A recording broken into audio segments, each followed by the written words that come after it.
And we back once again. It's your boys, no jobbers allowed. And we know we done left you for a little bit. We had life and other shit going on, but we are back and better than ever. And what better time to come back than right before the granddaddy of them all, WrestleMania. And like always, I'm your boy Big Ish, and with me, like always, is. Man, it's your guy Irwin, and just like Big Ish just said, man, this is our time, man. This is the wrestling fans' time of the year, where we get our best show, the granddaddy of them all, the biggest stage. We get WrestleMania going, and it's a pretty stacked card, man. This is a lot of wrestling, and I'm excited for it. And we got some good matches and some good build up to talk about on this prediction show. Yeah, man. So we about to do this WrestleMania prediction show. We about to run through the cards. As you know, it's a tradition of no jobbers allowed to go over each pay-per-view and give our predictions. And then if you follow our podcast NJA on Twitter, you can see how we fared in our prediction show with live up-to-date tallying of the scores between me and Irwin. I think last one you swept it, man. I think you got all your predictions correct. Hey, motherfucker, because I'm the greatest. I'll beg a differ on that one. But But yeah, let's kick it off, man. So we're gonna kick it off with the kickoff show. And the first advertised match we have is the women's battle royal. Let me go over the entrance real quick. We've got Asuka, Carmella, Naomi, Lana, Mandy Rose, Sonya Deville, Nikki Cross, Dana Brooke, Ruby Riott, Liv Morgan, Sarah Logan, Mickie James, Zelina Vega. I'm picking Lacey Evans as the surprise entrant to win this women's battle royal in the kickoff show. Who you got, Big Ish? unfortunately, listeners, we're going to be in agreement. Even though she wasn't advertised as a participant, come on now. When would there be a time to showcase Lacey Evans if it is not now on the biggest show of them all? We got to go with Lacey Evans, and I think I've been waiting for her to do a ladies' right on somebody since she came to the main show. She got to punch somebody and knock one of these ladies out. And so it's Lacey Evans for me too. It's Lacey Evans all day. I feel like she's going to eliminate Mandy Rose or Asuka, and they're going to set up like a little feud from that. So that should be a good one. All right, Next we have the Andre the Giant Memorial Battle Royal. This is also on the kickoff show. Okay, entrance. We got Braun Strowman, Michael Shea, Colin Jost, Andrade, Apollo Crews, Titus O'Neil, Tyler Breeze, Jinder Mahal, No Way Jose, Bobby Roode, Chad Gable, Lucha House Party, Bo Dallas, Kurt Axel, Heath Slater, Rhino, Victor, Connor. I'm still calling him Mustafa Ali, Shelton Benjamin, Luke Gallows, Carl Anderson, Matt Hardy, Jeff Hardy, Otis, Tucker, EC3. I'm going with Mustafa Ali on this one.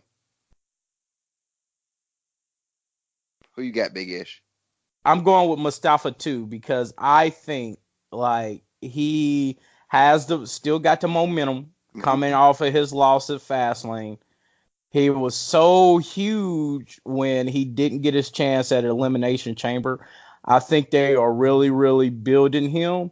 And that would be a great match between him and Kofi. And you can already see the storyline of, oh, you took my title opportunity. That belt should be mine. I could have won that belt. And I think that's how the build-up is going to go. Definitely, man. And I think they're trying to build him up again as their underdog, their new Kofi, their new Rey Mysterio, their new, one of those types. You're just your white small meat guys faces. with a big heart. Yep. So I like the fact that they're looking towards the future. And the only old people in this battle royal are Shelton Benjamin and Matt Hardy and Jeff Hardy, Rhino, but everybody else is new and up and coming. So I like what they got going on there. Yeah, none of them just are a big enough name to win it though. Besides Mustafa Ali or Andrade, which would be my second pick. would be Andrade would win and then set but for him to win, that means he would have to pick the top title. Only reason why I think he won't is because I think we'll get to it later on in the show when I talk about why, but he's going to continue his feud with Rey Mysterio to see who's the king of lucha. All right, cool. All right, next on the kickoff show, we get the Cruiserweight Championship. Buddy Murphy versus Tony Nese. Admittedly, I don't know much about Tony Nese, but I'm riding with him, man. We got Tony in this one.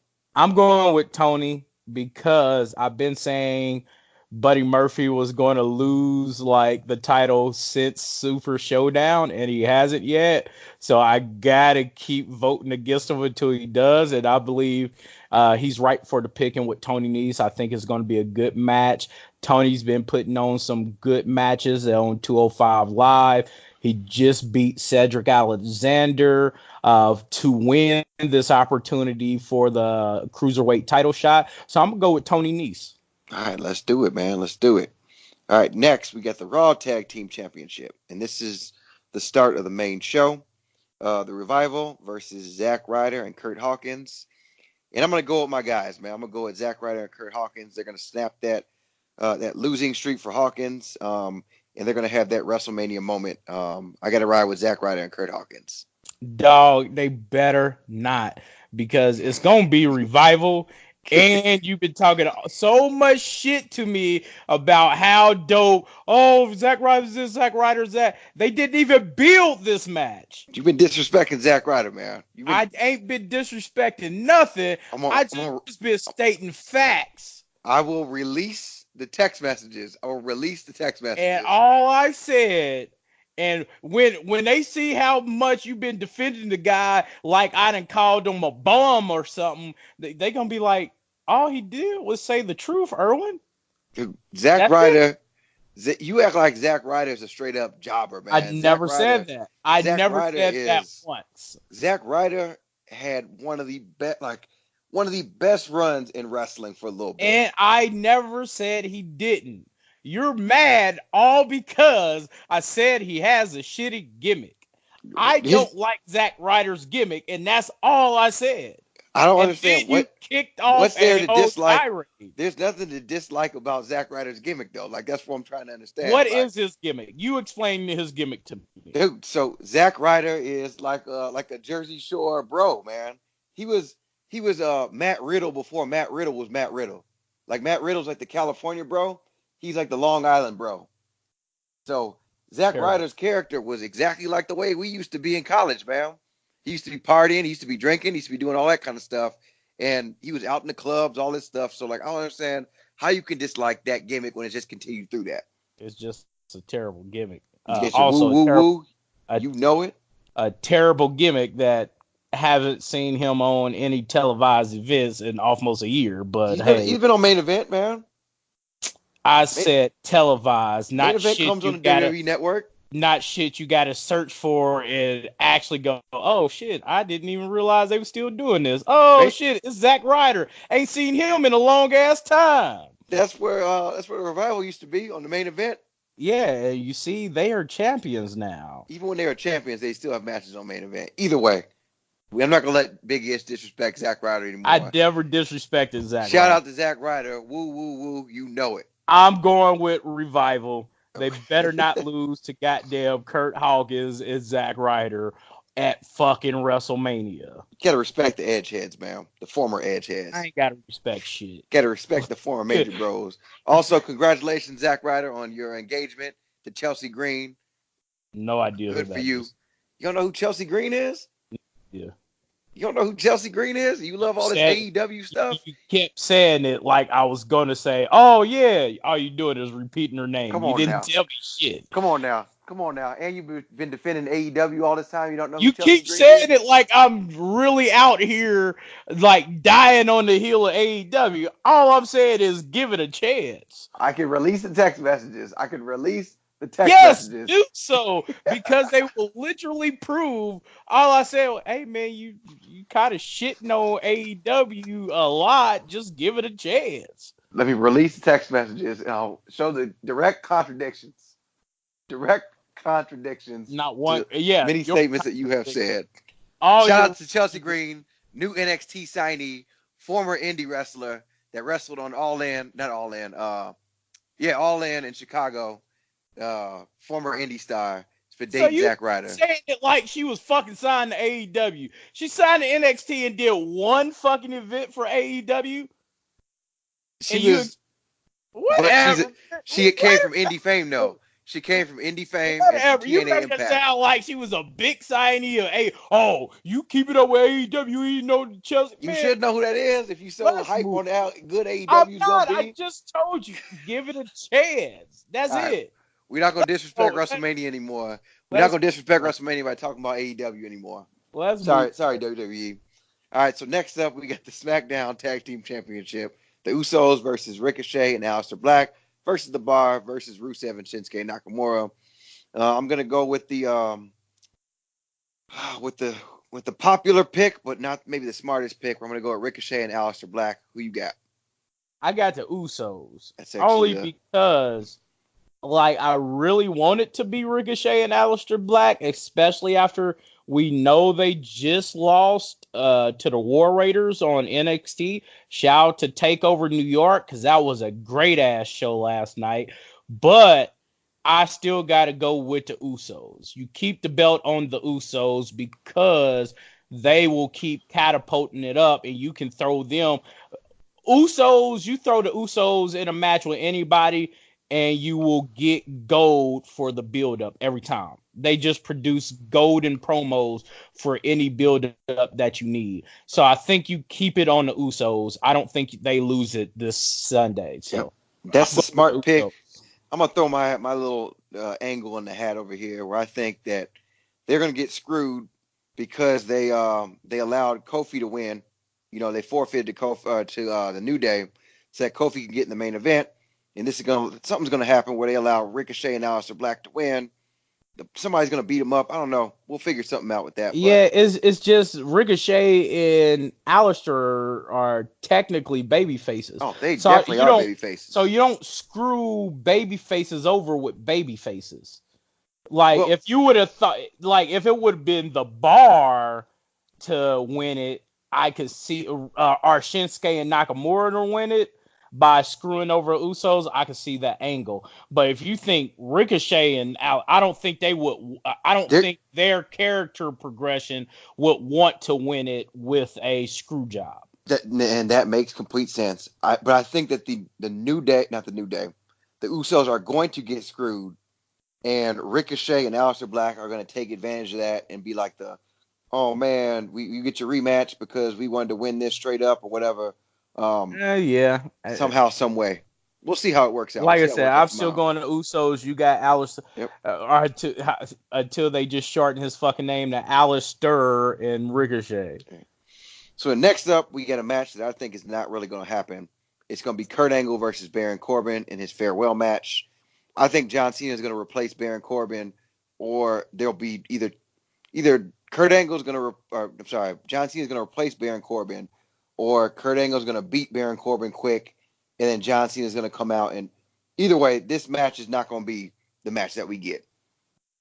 I feel that I don't know. No matter which way it go, Kurt Angle is going to win. So we got to go with a side bet. Okay. You think John Cena? I think John Cena. I can't think of anybody who would be a bigger match than Angle Cena. Maybe The Undertaker? Definitely The Undertaker. Because they're doing something with The Undertaker where it's like they said he's not doing any events for WrestleMania. And they said he ain't signed no contract, nothing like that. So if you know what, why not? So you'll win this if it's John Cena. Okay. So you will get this point if it's John Cena. I'll take the Undertaker.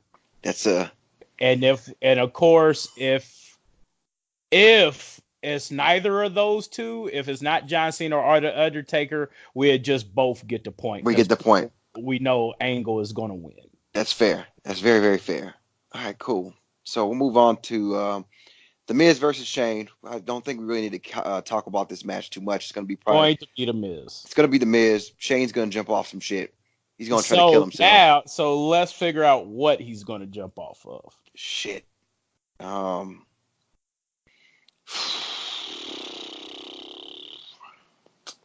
He's got to jump off of something. Something insane, man. I'm gonna say some equipment boxes. You know how they always have the equipment shit in the back behind the curtains, or what, behind backstage. Mm-hmm. How they have those big ass equipment cases. I think he's gonna jump off one of them and miss the Miz and fuck himself up. Dude, I think he's gonna jump out of shit. That's fuck. I mean, because we know he's gonna do the turnbuckle through the table thing. You know, from coast to coast. He's got to do a coast to coast. He's gonna do that. I will say he's gonna jump like from the crowd, like to that like corner area. You know what I'm saying? Like behind, kind of behind where like the jumbotron is. You know where like where Corey Graves and the Raw announce team sits. You know what? I'm changing my pick. He's gonna jump off jumbo. Well, nah, he already did that. I'm keeping my pick.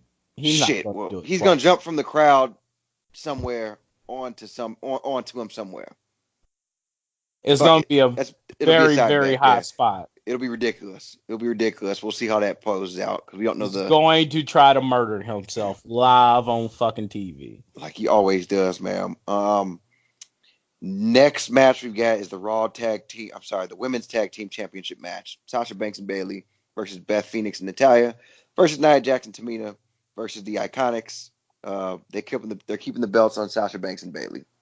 Yeah, it's a no-brainer. You can't have them, the first women champions, losing their first major title defense and their first major title defense, because it just doesn't make sense. So I think it's gonna be a good match, because Iconics really showed up and showed out last Monday with their with what they was doing when Tamina and Nia didn't do anything. So I still going with Sasha and Bayley retaining. There we go. All right, so we got the United States Championship, Samoa Joe, the champion, versus Rey Mysterio. I'm rocking with Samoa Joe on this one. Now, this is interesting. You're going with Samoa Joe. And I love Samoa Joe. But I'm going with Rey Mysterio because I think, going back to what I was saying earlier, this will continue and bring more light to the Rey Mysterio Andrade feud and get Andrade in a title picture. So I'm going with Rey Mysterio because this is the payoff for Rey Mysterio coming back and being always a great worker. So they're going to let him get a belt again. And then he's going to drop it to Andrade probably at SummerSlam.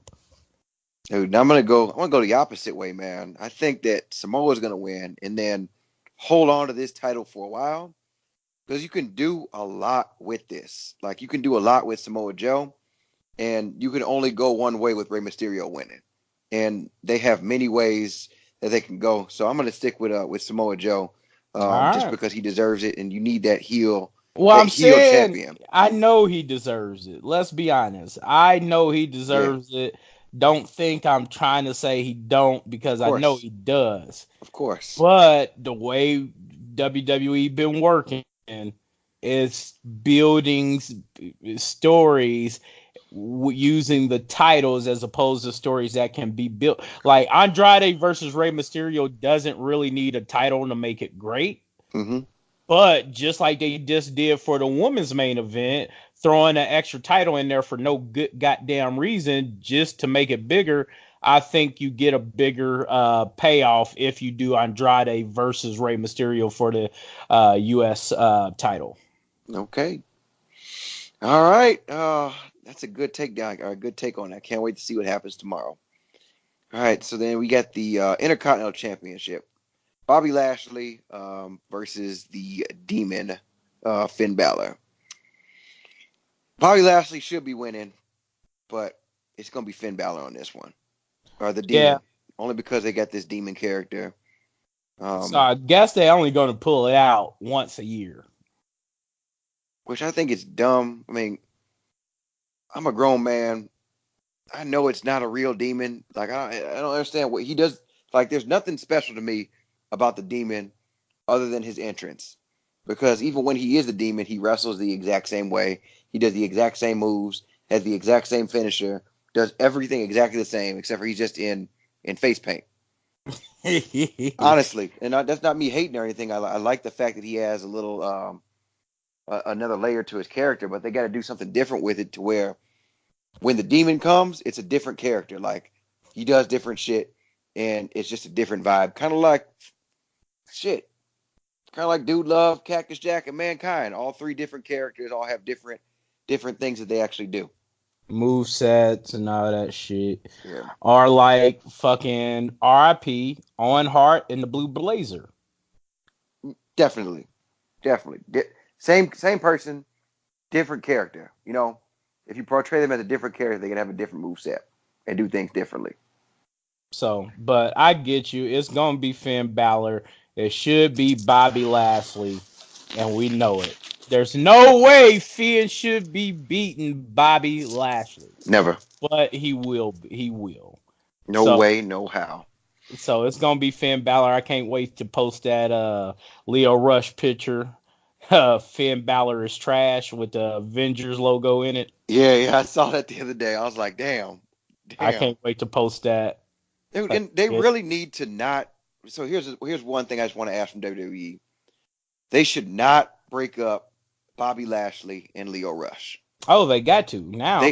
They shouldn't though. They absolutely should not. They shouldn't. But here's why they got to. Because they already showed it at Fastlane. And the only reason why they brought them back together was because Vince is an asshole and wanted to scrap everything they was doing to bring up the NXT call-ups and threw them back to and threw Leo Rush and Bobby Lashley back together. Right. And I think they should just forget about the same way they forget about the people they brought up from NXT. They should just forget about the fact that they tried to break these two up at Fastlane. Like, they should remember, they made us forget Lars Sullivan was a thing. Dude, we should just forget all about this because Bobby Lashley needs somebody to talk for him. And this duo, this dynamic, it makes complete sense. Like, it's just too right. It works too good. And Leo Rush should be like his Paul Heyman to Brock Lesnar, you know? Like, that's how it should go. And if we go classic, you know, valet or handler or a person who accompanies somebody to the ring, that's who Leo Rush should be for Bobby Lashley. And hell, dude, I would even think about, you know, pairing him with somebody like, you know, Shelton Benjamin. You know, somebody who can't talk but can really go in the ring, or anybody else who's along those lines. Like, they don't even got to be a black wrestler. Now I was about to name like all the 8 black wrestlers who can't talk, but they should do it that way to where he's the talker for that particular person.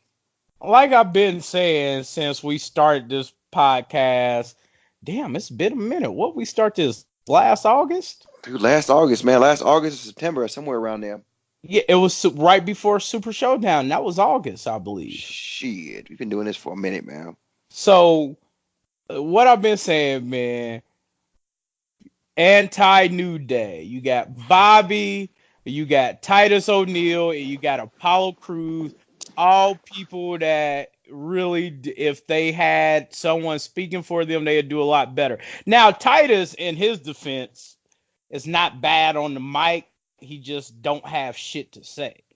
So if you got Leo Rush and you got it's not necessarily they had to all be black, but it just so happens. It's just the way it works out, man. Yeah, these particular three wrestlers I like, but I think they can get more, but I don't think they can get it by themselves in this case. Even though Apollo's been looking good here in certain matches, like his Kurt Angle match, and then he had a Baron Corbin match, and he's been showing that he's got the skills in the ring. He can go, but he's not memorable because there's nothing that really latches you on to him. And Dude, I believe and people like that though, those are the people that need a valet or need somebody to talk for them. That adds an extra layer to their character. Like, and the fact that the valet or the heel person accompany somebody to the ring, it's a lost the art. manager. Why do we don't call them managers anymore? I mean, they don't always have to manage. Like, they don't always have to be an advocate. They could be just somebody who just comes out with them. But yes, the manager, however you want to call it, like the hype man in this case. We literally are using them as a hype man. That's a lost art, man. That's you're as recently as your Zeb Coulter, as recently as look, they paired Paul Bearer with the Undertaker. Undertaker never talked. He said rest in peace, but Paul Bearer was the dude who talked for him. The Mouth of the South, Jimmy Hart. You had your the dude who Brother was talking Love. Brother Love. You had the dude who was with Jack Swagger and that one Mexican dude. I can't think of his name right now. Alberto Del Rio. You had Zeb Coulter. You had all these people who they really can't talk or they're not a talker. You pair a talker with them or somebody who you hate or who you just dislike, or somebody who really can't wrestle, or you have like the wrestling pair, like you had the New Age Outlaws where you had Billy Gunn and Road Dogg. Road Dogg is shit in the ring, but he was amazing on the mic. Billy Gunn was amazing in the ring, but can't talk worth a shit. So, like, you need that pairing and that dynamic I'm needs a to come back. fan. Oh, one of the greatest entrance songs of all time. But WWE, just listen to me. Please do not break these two up. Keep them going. Bobby Lashley needs this man as a layer to his character. Yeah, all right. So, we're going with Demon Finn Balor. There we go. Let's move on now. I did not expect this tangent. No. We're really passionate about our Bobby Lashley, man. Triple H versus Batista, no holds match. Triple H's career on the line. I'm going with the Animal Batista. Who you got? I'm going with Batista too, and here's why. Outside of wrestling, I believe Triple H still loves in-ring work, but I feel as though he's looking for an out. So he can stay out of the... Because even if Batista wins, we know Triple H is never going to say no forever to being back in the ring. I just think he needs a long break where people aren't asking him to get back into the ring. There's a legitimate reason why he's not getting into the ring. So people won't keep saying, oh, we need Triple H back in the ring, blah, blah, blah. Now he can say, hey, I lost. I had to give up in-ring competition. But I think this is planned to do it because I think he needs to do some more stuff back behind the scenes and stuff like that. And shout out to Triple H because, like I said, he's doing an amazing job with NXT. But I'm going with Batista, and that's why I think they made this stipulation because I think Triple H really does want to get out of in-ring competition for a little bit, where it's not even a thought of him for a little bit being in in-ring competition. But expect him back in sometime towards the end of the year, maybe at one of the when they need an extra body at one of these Saudi shows that nobody wants to go to. Definitely, man. And I think that Batista needs this win, man. Neither of them really need it, but this is the reason why Batista's coming back. Give me what you want, or give me what I want. Give me what I want. Yeah. So and it'd be good for Batista because he could still have that one thing over Triple H, and the fact that Triple H has never beaten him, and the fact that Triple H has buried so many people at WrestleManias, man. Triple H does not need any more wins. He should have beat Triple H, dog. Dude, I can go on the lit. Booker T, Chris Jericho.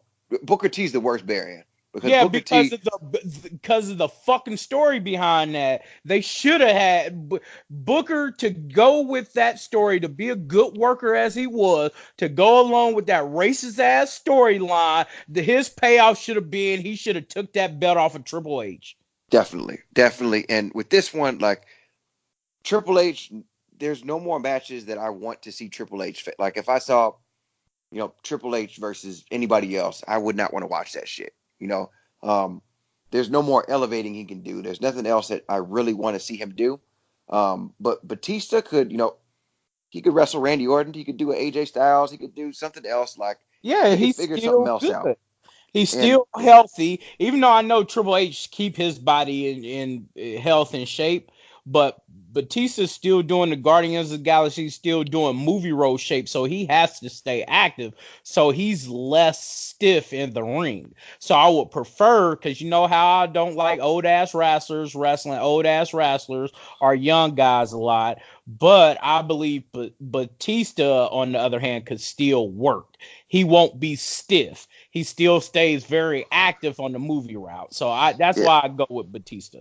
and every WrestleMania honestly needs this type of match where it's like you say old ass wrestler versus old ass wrestler, but this is the one that A it's like nostalgia match. it's a nostalgia match, and it brings in like if I had kids right now and I didn't watch wrestling but they did, they're 5 and 6 years old, and this is the one that I'm like, oh shit, I remember Triple H. Oh man, I remember Batista. This is nostalgia for me, and they need that for the older fans. It doesn't always need to be young, or young or upstart or an angle that even necessarily needs to go somewhere. Like this could end at WrestleMania, and I'd be cool with it. Mm-hmm. All right. So the next up, we got AJ Styles versus Randy Orton. AJ Styles should win this match. I'm going with AJ. I got AJ too for the same reason. He should win this match. Here's the thing. With AJ winning, it will prove that, hey, you didn't need to be a quote unquote WWE talent. AJ done put in his work many a years and the Indies and then TNA and basically he's the antithesis of what Randy Orton is, who was groomed for WWE. He was shaped in the WWE, molded in the WWE to be what he is. And I think now people are realizing you don't always have to be Randy Orton. You could be AJ Styles. You just have to work hard and be great. Be great at what you do and get the same shine. So if they do that, I think that's where they're going with it, because a lot of their stars are becoming sign-on stars and not necessarily always going to be stars built from ground up by WWE. Definitely, man. And I just think that at this point, I feel like, Randy's done everything he could do, and he's just that veteran in the locker room right now who's still a high-profile match, still a high-profile guy. I honestly think that AJ would benefit from, honestly moving to Raw in the Superstar Shake-Up if they do that whole thing. The night after WrestleMania where they shake things up, and I think AJ Styles could do a lot more on Raw. Only because there'll be new matchups, new stuff, new things like that, and they could always bring them back over whenever they go back to Fox or whatever they need to do. He can do build-up matches, like build people's, momentum and things like that if you get a W over AJ Styles. Yeah, and so I think this would be a good build-up to if they need to figure something out to do with, Seth Rollins before he goes over and fights Roman Reigns, or a good build-up for somebody else to see matches that we haven't seen before. Only because I feel like he's done a lot of what he can do on SmackDown right now. And Randy Orton, you can put him anywhere, you could do anything, put him with anybody, and they're going to get over. But I think AJ Styles could do the exact same thing, but on Raw. So I feel like on the long run, they're going to do with that, and they're going to have him go over to Raw, hopefully, in my opinion. Okay, right. I'll leave that. Yeah, we can leave it at that. The next match is obvious. Roman Reigns versus Drew McIntyre. Roman's going over in this one. It's going to be a good match, at least for my guy Drew, but we know Roman's winning. And in a perfect world, if shit didn't happen the way that it did, back last year, Drew McIntyre would have definitely won. Dude, but at the same time, this should have been for the WWE title or the Universal title.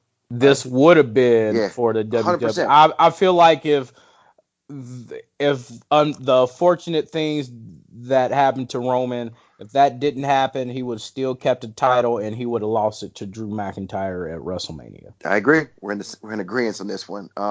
Complete agreement. So next up, we get Kofi Mania versus Daniel Bryan for the WWE Championship. We ain't even got to stay this long on that because we know what's going to happen. Kofi definitely winning this, but I think they going to have I think this is going to be match of the night. This is my pick for match of the night. My one thing is this match though cannot take place either before the main event women's match or before it. It needs to be a right spot on the card. Here's what it's going to be. Knowing it can't WWE, take place before that women's match. It can't. That's what's going to happen. It's going to go Seth Brock. It's going to go Kofi, Daniel Bryan, and then it's going to go the women's. Because honestly, if it wasn't for the women's headlining this, it definitely would have been Kofi versus Daniel Bryan headlining this WrestleMania. That's why I wish there was 2 WrestleManias, because both of those matches, the women's match and Kofi versus Daniel Bryan, both deserve to be main events. They both deserve to be main events. Dude, shout out to Becky and everything she's been doing, all that blah, blah, blah, because I love her. And I love what they're doing, and I understand that their match deserves to be a main event. But so does Kofi and Daniel Bryan. The build-up, and within 3 damn months, how much backing and emotional build-up they got for it is crazy. It should be, I guarantee, if you would to have moved it for whatever reason. Like, let's say WWE did not build this being a woman's first time ever main event in WrestleMania, but they just said it was, like, they just said, all right, the main event is going to be the ladies. If they didn't advertise it so heavy and then made a switch with Daniel Bryan and Kofi, you would have seen some backlash, but a lot of people wouldn't even care because that's how good this match is going to be. But it's going to go Seth Brock, Kofi, Daniel Bryan, and then Becky, Charlotte, Ronda. So I really hope. So we could do a side bet. All right. Mm-hmm. I'm thinking on the fly right now. In my brain, it has to be, and I know this is a contrary to popular opinion, but in the way those 3 matches should go, since we already know that the women's match is the main event. Yeah, it's good. This is how it's going to go. It's going to go Kofi. I think it's going to go Kofi, Bryan, and then Seth Brock. And then Seth Brock. And that's only to save the steam and the stuff on that women's championship match, because this is going to take the air out of the building for that. It's going to be like when Undertaker versus Shawn Michaels went on before Randy Orton versus Triple H, 6 WrestleManias ago, and it was just dead, absolutely dead. And they did a great build up for Randy Orton versus Triple H that year. It was great. Triple H was going to Randy Orton was going to Triple H's house and all this stuff, and they were doing all this great backstage stuff. But here's the in thing, the end, nobody gave a damn. But here's the thing: those are 2 significantly larger stars than Kofi and Daniel Bryan, even right now. No, but what I'm saying is, if you do it, Becky's is going to command the audience. Is even if you put Kofi and Daniel right before Becky, Charlotte, Ronda, Becky alone should keep everyone's energy up. Like, it's not like that's not how it's going to happen, though. That's literally. I'm not. No, I get that, but you're saying that you have to do Kofi and Daniel Bryan in a split with Seth and Brock. But I'm saying that's what's going to happen. But I'm saying you didn't need to, because I believe that the crowd still wants Becky, and they've been wanting Becky for like the last 2 years. And I think that even if you put that amazing match before it, the crowd would still be behind Becky.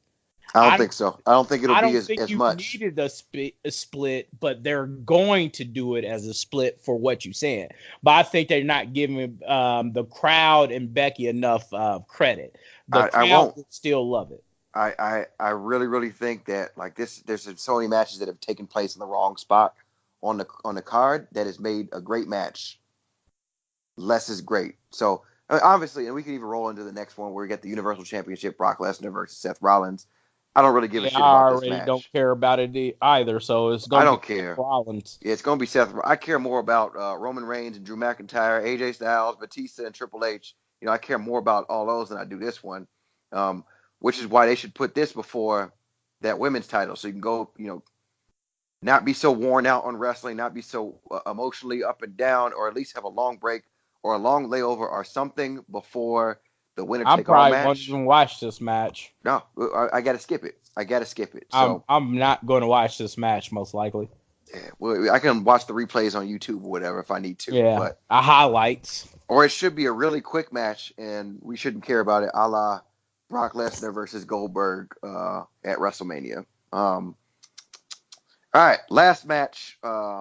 We got winner take all: Ronda Rousey versus Charlotte Flair versus Becky Lynch. All belts in the line. We've seen the build up to this. We love this. That I can't stress how great that backstage segment was on Raw with the police Oh, cars and all this stuff.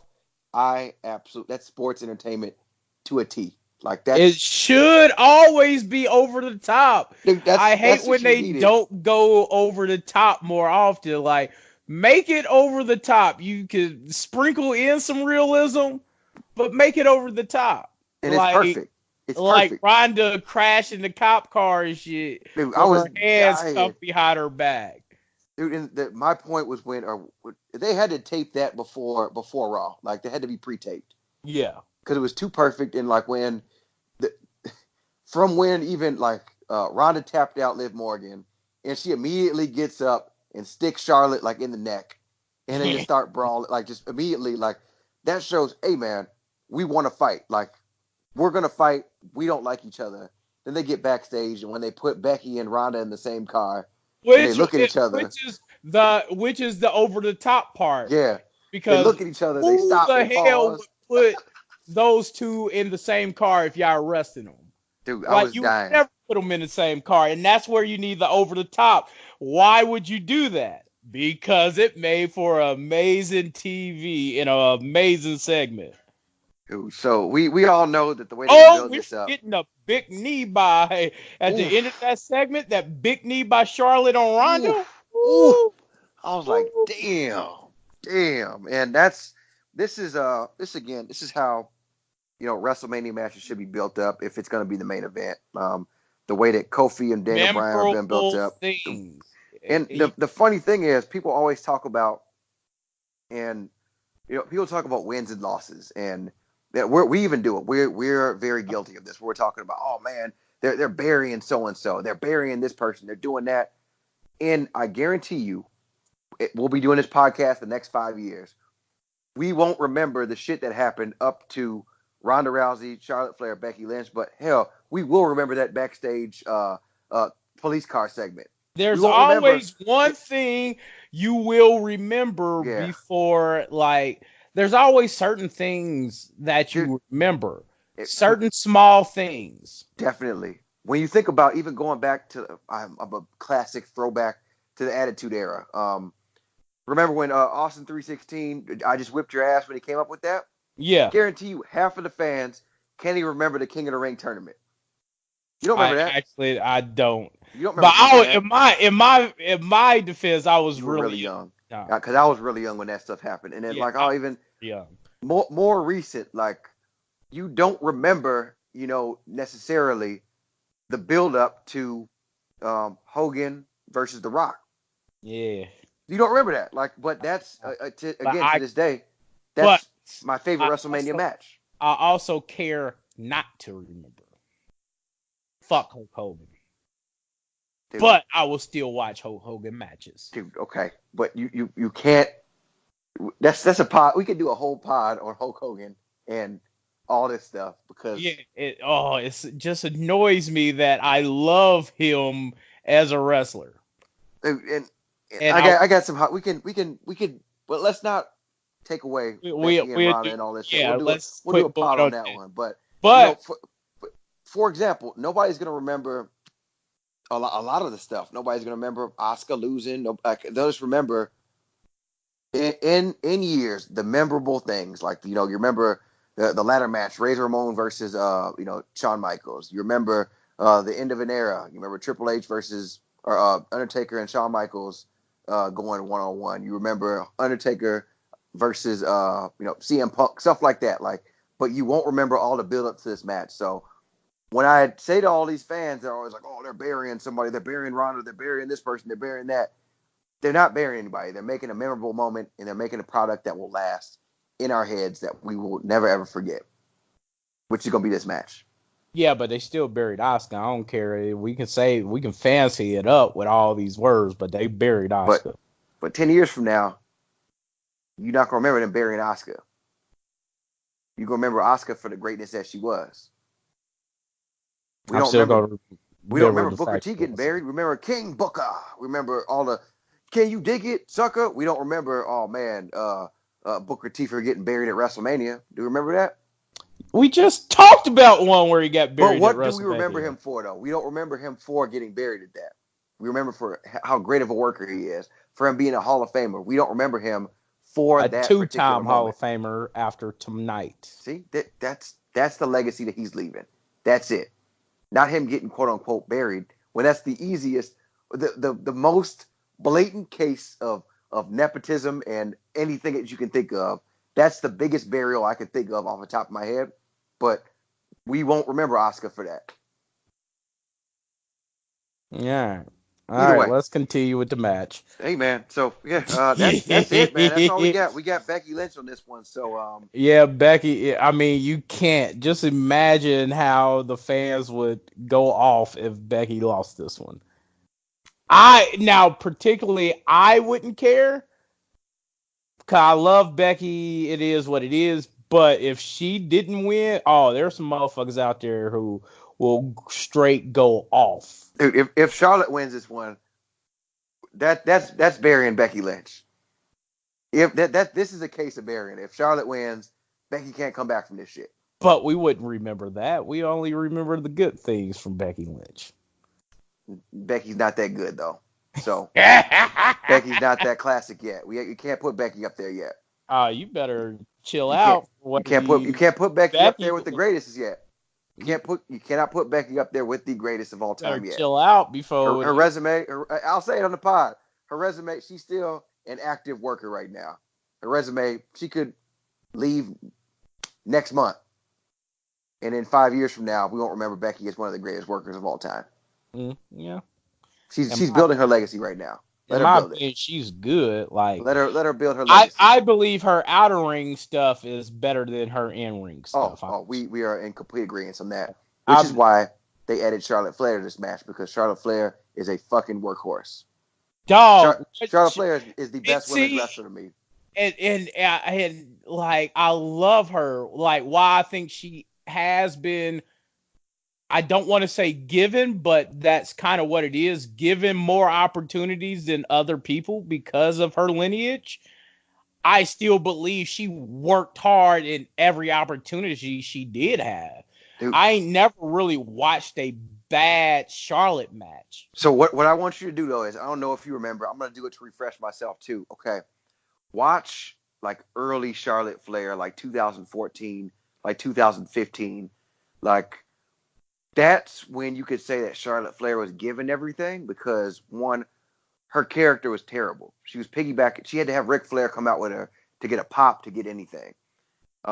Two, her in-ring work was always good, but she wasn't confident.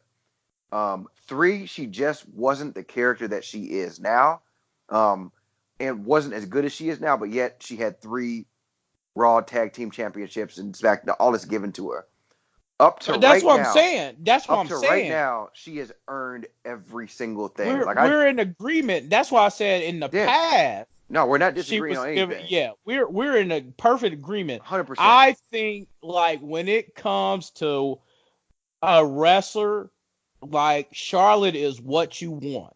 Oh, If yeah. an opportunity is there, she will go out and she will make the best of it. I cannot state this enough. The shit that Charlotte does mid-air in the sky, like she could be called a genius of the sky. So no disrespect to Io Shirai, the true genius of the sky, but nothing says with Charlotte's statuesque figure that she should be so good mid-air. You would think she would be more awkward in the air, and she's not. She's amazing. Amazing.